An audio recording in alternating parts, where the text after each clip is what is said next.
Hello, Divine Ones. We are moving along this journey of letting go of self-limiting zones. And you have been doing amazing, shedding all those limiting zones. But I have a few more for you. So let's keep on this journey. And we're going to jump into the zone of triggers, y'all. Yes, we need to talk about you letting go of those triggers. And I want you to discover and find out the truth about why triggers exist. So here it is. A trigger is a stimulus or event that prompts a strong emotional or psychological reaction in you and me sometimes. I'm not leaving myself out of this now, okay?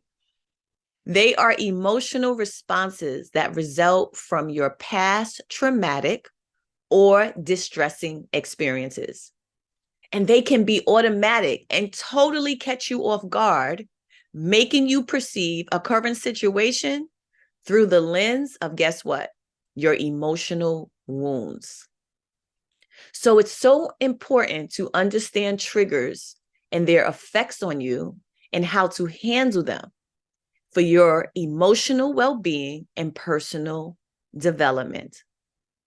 So again, triggers often occur when something in the present situation awakens a memory or unresolved issue from the past.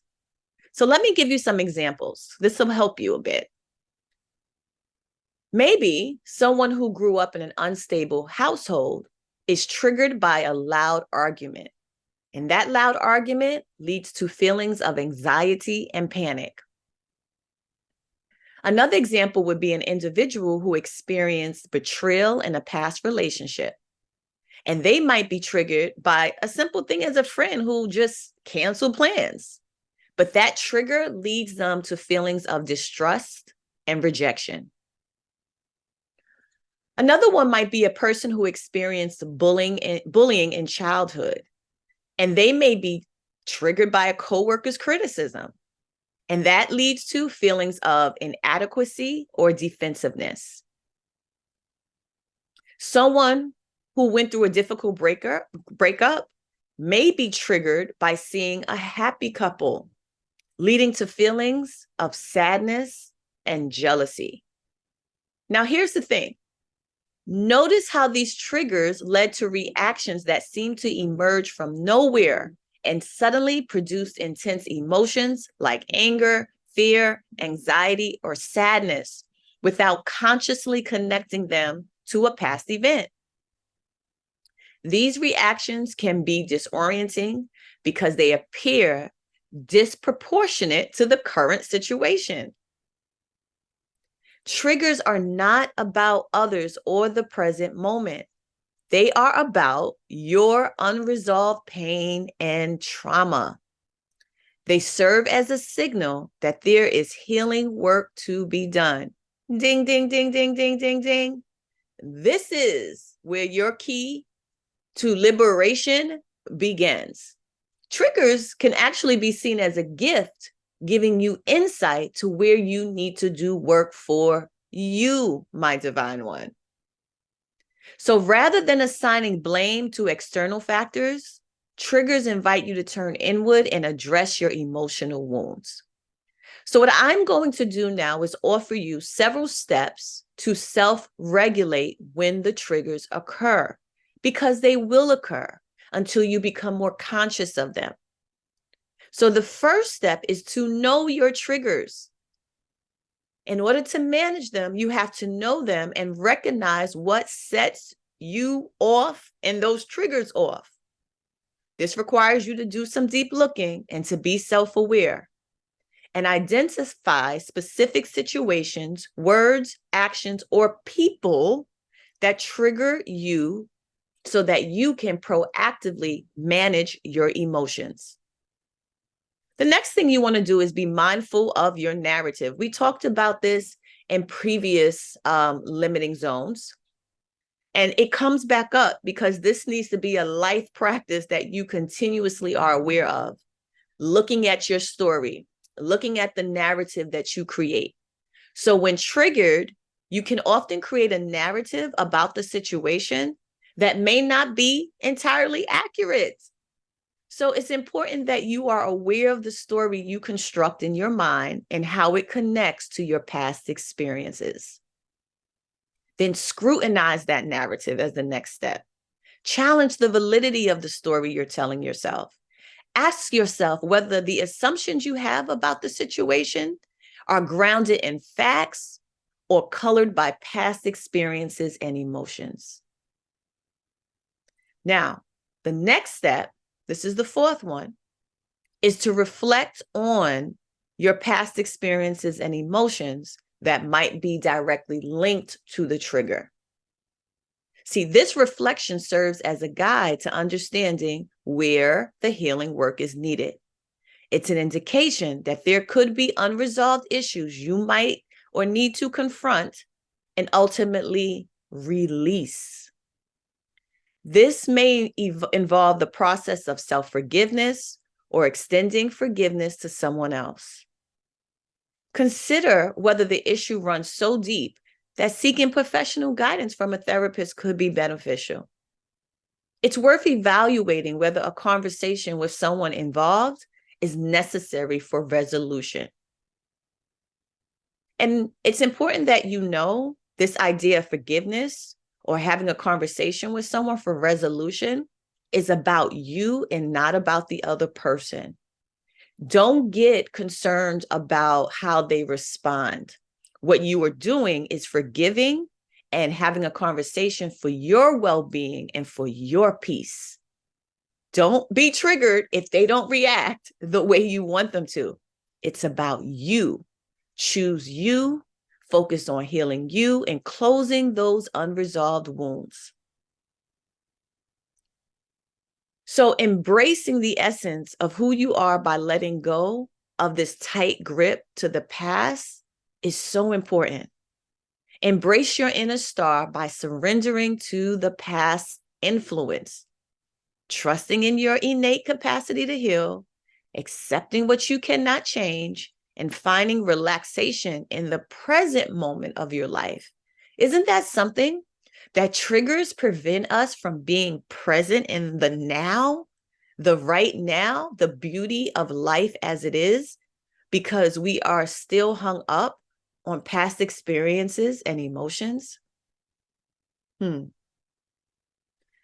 next thing I'd like for you to do is align with the truth and with reality. Work to align your thinking with the actual facts of the current situation.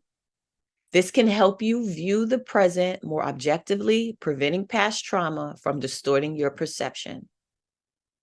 And then lastly, you have the power to choose how you respond. Instead of reacting impulsively, pause and contemplate how you want to respond. Step away, hang up the phone, sit silently, be still, and opt for a response based on the present circumstances and your long-term well-being, rather than reacting out of your emotional pain. Such a powerful conversation. I'm moved by it, even as I record this session, because when we are controlled by triggers, we are like puppets. Somebody says something and we react. And what we do is give away our power. We give away our authority towards ourselves and of ourselves. Yeah, we have to let that go.